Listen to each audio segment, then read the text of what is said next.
you have questions. Ano ba na sinabi ko? Teacher talaga. Pasensya na. Yeah, so, nag-recap. Okay, Lesson for today. As program chair, parang, core assessment, faculty assessment. Aba, okay, may recap sa huli. Anyway, no, thing I actually want to throw to the audience is this. Do you think the efforts that the Photoland community is enough? Or, I mean, I'm sure it's enough. But is it approachable? Like, hurt pa rin ako ng onti ng pumunta nung nung portfolio review. Parang, sayang to eh. Pero yung mga, baka sabi ko nga, it's probably December and it's the first, diba? I guess it was just that. It was December, the first time that pandemic restrictions eased. And I was so happy. Parang, may portfolio review ulit. So I was really happy with that. At libre pa. So parang onti pumunta. So, I'm always curious as to what opportunities kaya or are wanted, and at the same time, is it approachable?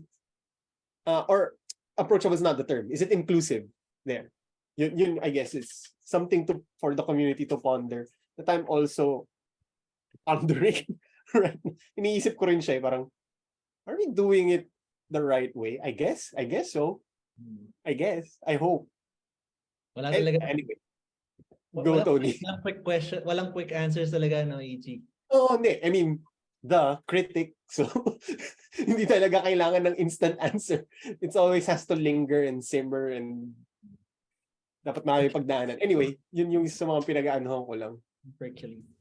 Minilay-nila. Steph, before we open the floor for questions. It's okay. Let's open for questions. Okay. Okay, guys, sige, let's read dun naman sa mga nag-type na. So, oh my God, ang dami niyong tab, sir. Joke lang. Private message pala yan. So, Mr. Pasensya na. So, yan. So, si Sir Julius, in a way, parang we've addressed your question. Does St. Benilde have a published book on photography? This is something that it's not a work in progress, but it has been an idea that most of the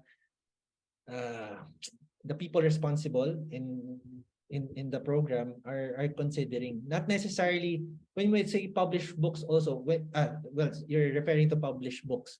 Books, it's something that we've been thinking about. Pero other ways of creative research or creative documentation, we have some programs. Ako, regardless if I'm part of Benilde or as an individual, someone who really loves photography and believes that photography has something to do with nationalism and with identity.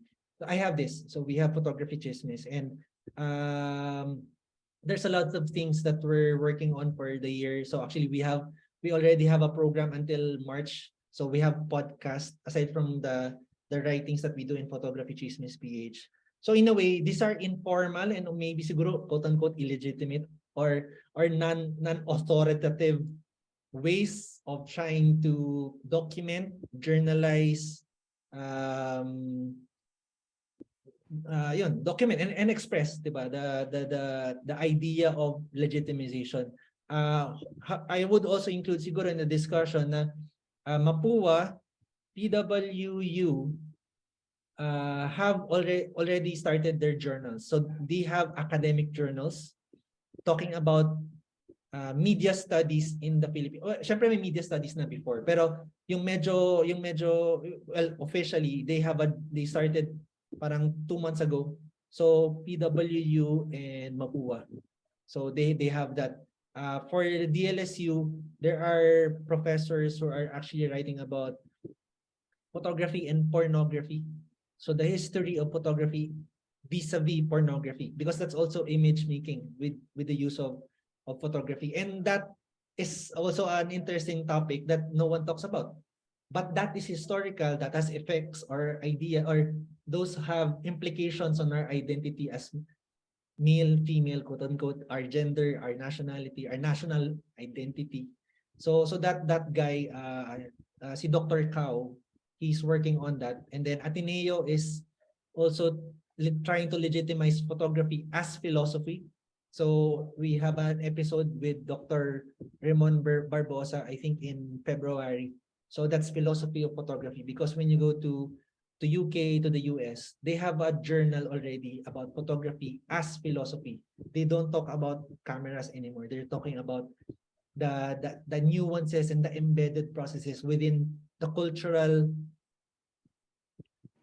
consumption of photography. That is not, they're not even talking about aesthetic. They're talking about the patterns of behavior and the metaphysical embedded in photography. So yun yung philosophy of photography, which I hope Dr. Barbosa would further explain in his podcast. So I'm inviting him. So we're just trying to figure out a date. So marami pang naka-line up. So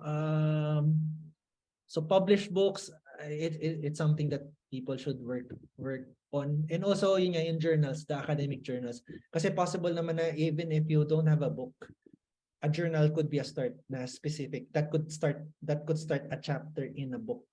So AG would know because he also worked on a fine arts program. So the academic journals is a good source. Traction, experiments in art writing po yung writing experiment ni Carlos Quijón. So AG, would you mention this? Yeah, yan yung yan yung tawag dito kasi I forgot the name nung art writing thing na ginawa ni Carlos no lockdowns. Yan yun.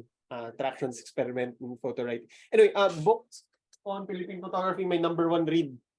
I'll go back to the history. Dean Worcester, Fantasy Islands, by Mark Rice. Sobrang handa kayong tumaas ang dugo. It's fantastic book. It's about how Dean Worcester, one of the quote-unquote people who legitimized photography in the country, used it to colonize. So, yun. Ano pa ba yung mga ibang books na specific on Philippine writing? Ray Albano, Everything He's Ever Written. Then there is also by Doc Patrick Flores. And then parang it's part of is it a journal? Parang Why Southeast Asian Photography. So him and other curators representing their respective countries wrote Why Southeast Asian Photography. So maganda yun kasi it could parang sina Wu Jiabao, sina Taro Amano, and few others parang, uy, ganito how they view it in their own respective countries, and then you could see, ganitong tingin sa Pilipinas. Ganun. So many, again, like Wu Bin said, it's a matter of where you jump, like just gathering all those writings, you could have enough material. It's a matter of searching for it. Again, community-wise, sharing resources. Nabanggit ko na kanina, Nicole Soriano, great. But books talaga, there was a proposal in Lyceum to do books, Trans-Asia Photo Review. Yes. It's tawag dito. Yeah, well, Bubins, of course. Pero there was proposal before. Pero the process of jump-starting the book in itself, just the budget alone, because it's probably gonna take years. So because it's probably not even PhD level. It's 5-10 years kasi it's so extensive. Like, sabi ko nga, it's what how do you start? Where do you begin? How do you the process of a book? So something specific, it's much better. I remember speaking to curator in SF MoMA. She was also asking for books on Philippine photography. Like, there is none, but what I could show you is work. So it starts from there. Hopefully we can, funding is and as Julius pointed out, yeah, I think Benil can pull it off. Tony, I think Sir J can do a book on Proto-Martyr. Yeah, may ano siya. Nire-revise niya daw, tapos Yeah. Meron siyang, so basically parang I think it's not going to be a book. Parang at least parang Catalog. present siya for a conference, I think. Yeah, kasi di ba? there's already numerous exhibitions. There was one that was shown in CSB specifically, yung proto-educator, proto-martyr, proto-educator. That was great. Nice glimpse of his work. But it really is it really has to be compiled lang talaga. At saka And I think people know, may material na. Kaya nyo na yan. Hindi na kayo ng funding. I think yun din kasi siguro for the audiences. You have to I mean, when you say book, there are a lot I mean in the domain of knowledge and book publishing, merong different areas kasi, 'di ba? So I think currently Steph would know a lot of monographs in catalogs as exhibition material. So may analysis, merong articulation of the ideas, expressions, yung mga ganung bagay. So that's one part, and I think baka siguro si Steph might mention na the galleries who have the books, or at least you can visit siguro yung mga galleries na yan. And then there's books or text regarding analysis. Oh. So the analysis yun yung medyo kulang, I think.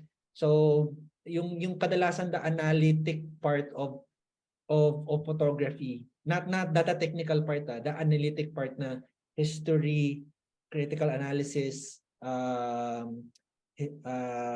gender, yung mga ganon, that's very limited, and usually they take a form of a journal, an academic journal. So yun I'm trying to, I mean, we're trying to put that out there. When I write sa photography chismis, you will find the links on the footnotes of all articles. Kahit na sobrang babaw ng sinulat ko, you will find in the footnotes the more credible source where I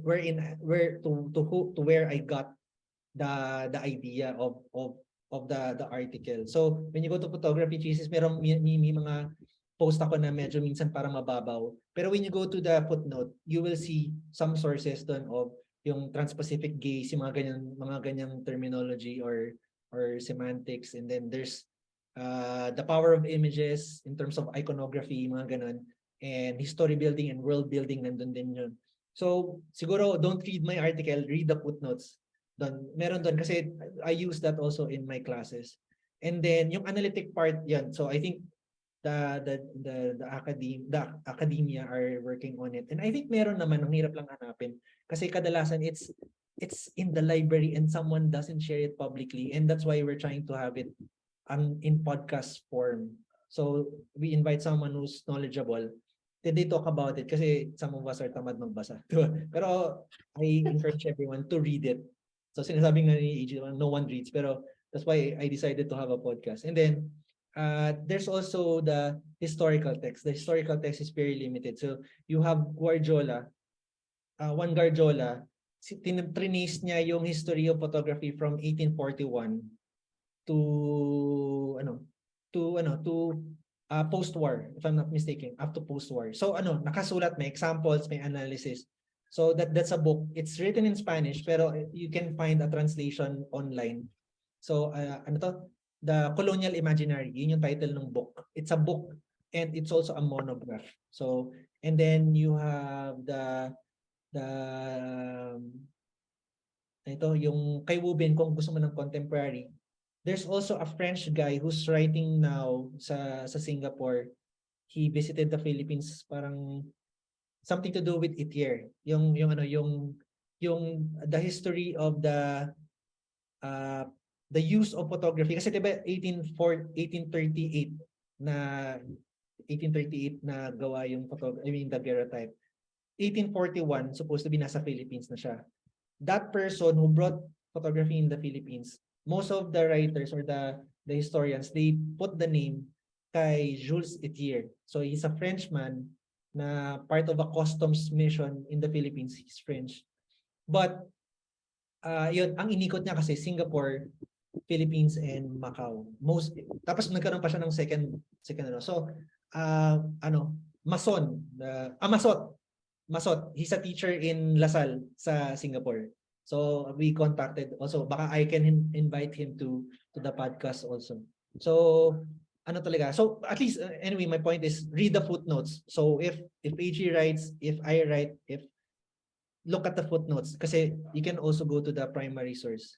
So siguro Steph, yung mga galleries na pwedeng bisitahin na may archives, I guess, of exhibitions. Yes. Would you want to give siguro yung mga recommended mong galleries like ano, Oh. diba? Or Silver Silver, Lens? or yes, Art Informal has almost all, most space. Most space has some exhibition notes, photography. Actually, I only work with maybe 10 galleries, so I'm unaware of. There are hundreds of galleries, but of course it's impossible for me. I'm barely surviving. I work on 2 shows a month. It's like barely alive, because we need more curators and writers. I think we're super swamped. But they all have exhibition notes. May project kami ni Steph. So in Photography Chismis, Steph might be a contributor. So at least for Anyare, there's a section in Photography Chismis that announces or at least informs the public na there's an exhibit of this na photographic in nature or parang photography based at least. And then at least people would have knowledge na parang now you have something in Silver Lens, you have something with Reina, you have something with Corinne, yung mga ganun. So Steph will be a contributor sort of sa Photography Chismis as well. So that's acknowledging her work as a curator at saka, diba? So It's called Anyare, right? Anyari. Yun yung parang what's up, parang gano'n, ano nangyayari.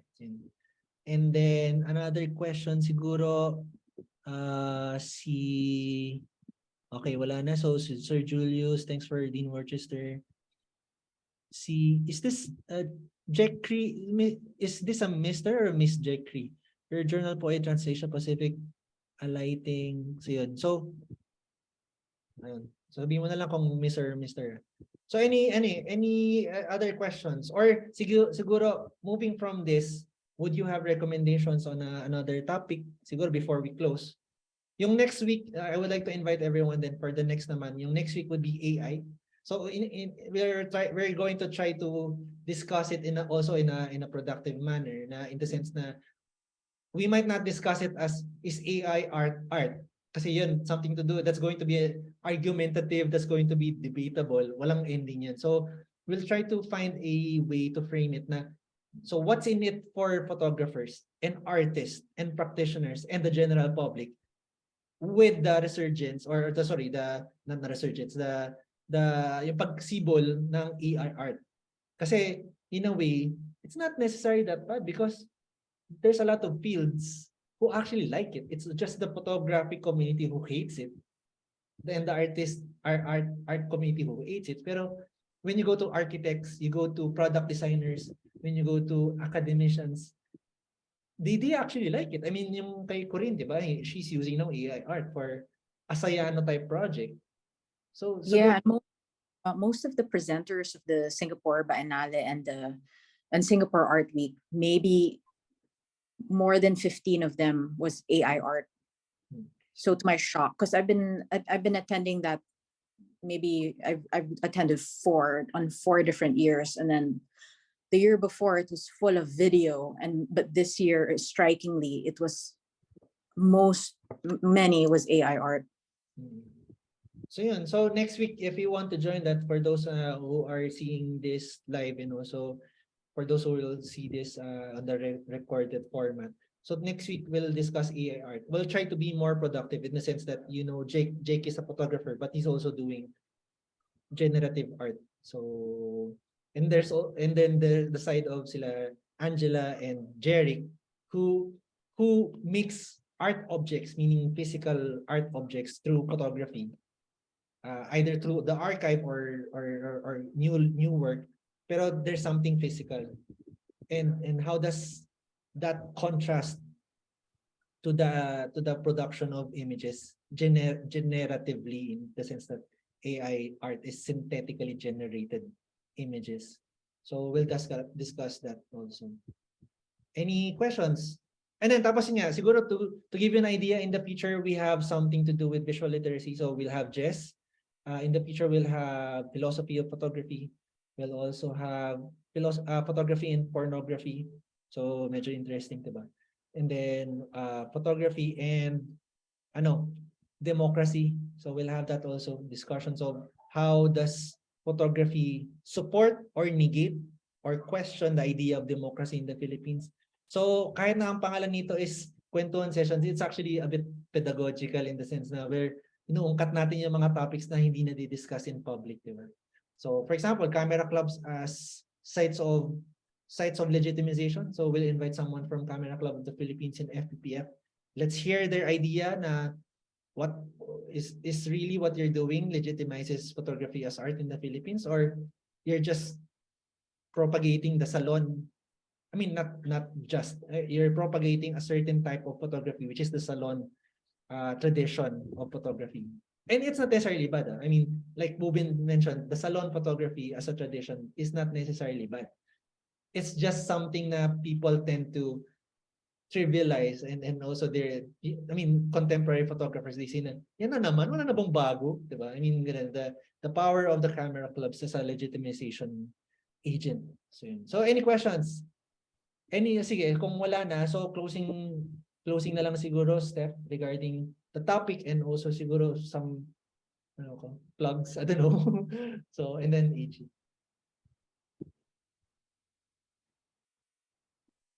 Photomoto sa February.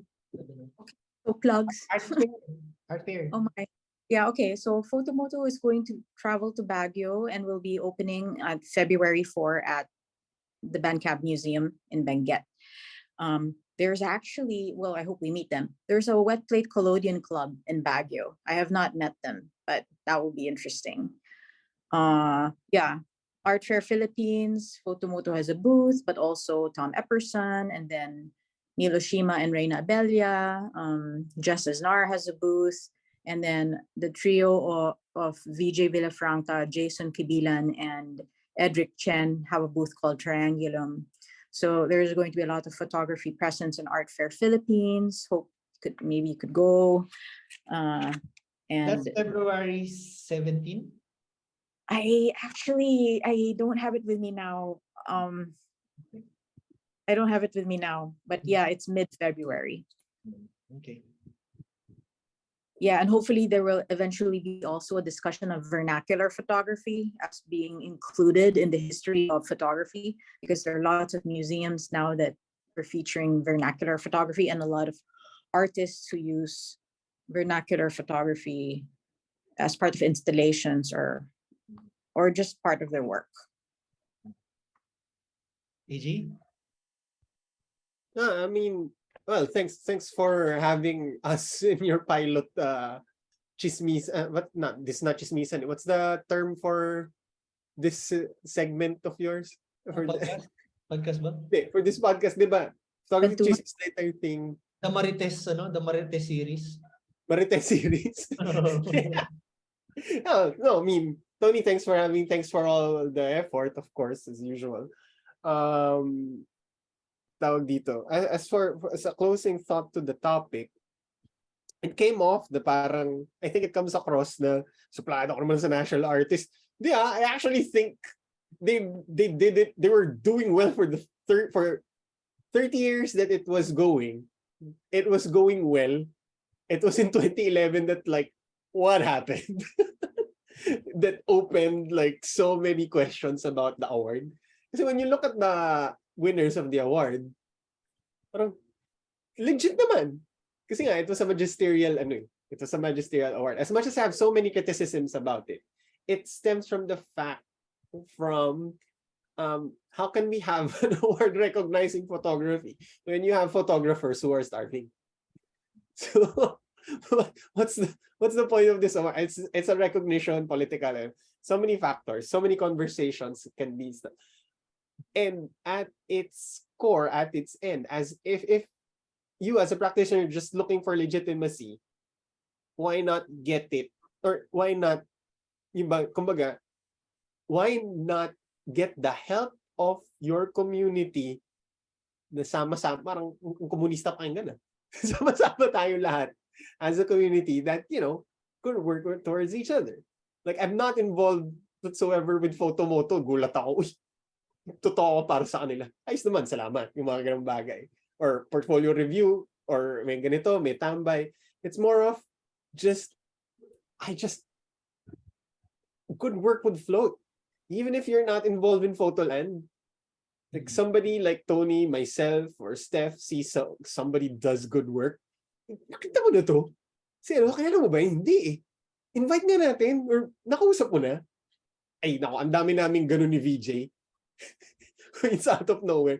Itong sa Cebuano na street photographer, nakita mo to, VJ? Hindi eh, okay yan ah.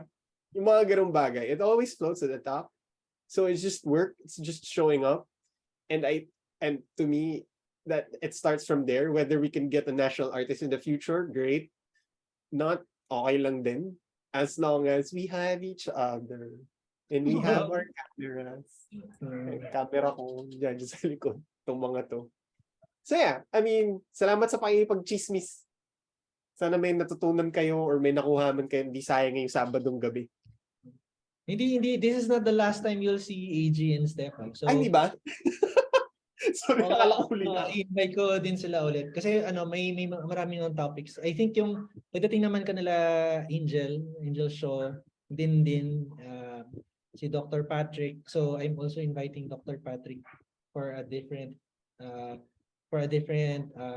episode. So ang pag-uusapan naman doon is photography's response to the contemporary. I think di natin masyado diniscuss kasi ngayon yun na na parang I mean, in the first place, parang even this discussion of national artists, before, the framework was historical contributions.